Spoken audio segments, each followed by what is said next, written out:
মোমেন বুঝলাম না এই শীতের ভিতরে তুই আমাদের কাটটা কাটটা কই যাইতেছস? ওই বাড়ি বাজাইতাছি। জ্যাকেট পরানো মাথার মধ্যে ঠ্যাঙ্গো জুতা কই এই শীতের ভিতরে কুয়াশা লাগে কিছুই দেওয়া যাইতেছে না, অথচ তুই এই ঠান্ডাটা পাড়ায় পাড়ায় কই যেতেছ আমি কিছুই বুঝলাম না। তোর সমস্যাটা কি? জুতা নাই? আরে সমস্যা না তো, আমি কোন সময় জুতা দিছি তুই আমার কাছে আমি তো এটা কোনো সময় খেয়াল করি নাই। খেয়াল করছস না? তাহলে তোর রাতি বেলি দেওয়া না দিন দেওয়া হয়তো জুতা আসবে ঠান্ডা দেখতে তুই কইতেছ জুতা কই। এই শীতের ভিতরে কেউ জুতা ছাড়া আনিগুনি করে বেড়া? তুই তো মরবে বেড়া। তুই তুই মাঠের এটা কোন রস আছে নাকি? কোন বুঝলাম না। তোরা তো অনেক গপ্তা আমি করছি না, রসর গপ্তা কি? রসর গপ্তা আদবা মনে কর যে সংগ্রাম যেন হইছে। হ্যাঁ সংগ্রাম স্বাধীন হইছে। হ্যাঁ স্বাধীন হইছে। 50 বছর। এখন কি হয়েছে? এটা লাগে জুতার সম্পর্ক কি বেড়া? আরে তুই গপ্তা হইন না ল 50 বছর পরে আমি কিন্তু জুতা হাও দিই না। কারণ তুই জানতে চাস না? হ্যাঁ এই কারণটা হইছে এই যে আমরা যে দেশটা স্বাধীন করছি, করছে স্বাধীন। মুক্তিযুদ্ধরা আছে আল্লাহ রহমত বছর যারা হ্যাঁ হ্যাঁ আছে, দাঁড়া ওই যে এরা অনেক কই আছে আরে তো মরেই গেছে। মইরাছে মাটির নিচে আছে। হ্যাঁ মাটির নিচে আছে। তে আমি কেমনে হ্যাঁ এই জুতা দে আমি তারা বুকটি মধ্যে হারাইয়া তারা মাটির মধ্যে ঘুরতে রয়েছে, তারা দেশটা স্বাধীন করছে, তারা আমি কেমনে জুতা দে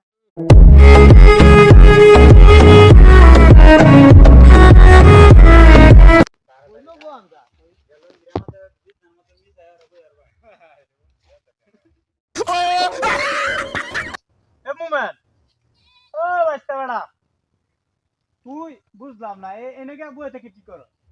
আরে তোর লাগে তো ওটা ভালো হতো, তোর মুখটা মতো অনিচ্ছা না তুই তুই তুই না তো কি আমার ইচ্ছা আমি তোর হিসাইছি তুই জঙ্গলে এনে বয়ে কি করো সেটা আমি এটা জানতাম আছি। তুই জানো না জানো না কি কি তাওরে জঙ্গলে পেয়েছি কি করে কি করে জানো আচ্ছা তো যদি জরুরি অবস্থায় বাথরুম যাবে তাহলে জঙ্গলে দৌড় দে। অনেক তোর অবস্থায় দৌড়ে চলে আমার কি তাওরে তুই বাথরুম করতে চাই না?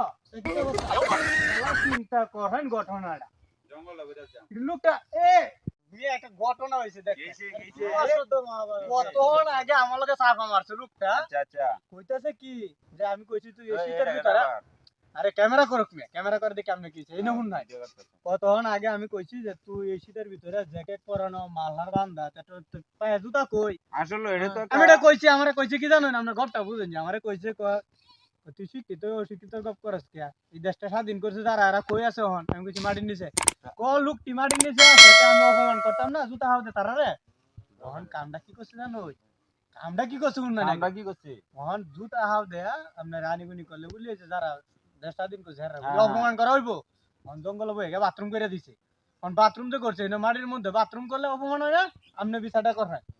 হ্যাঁ এটা তো একটা সুন্দর কথা, এটারেও দেও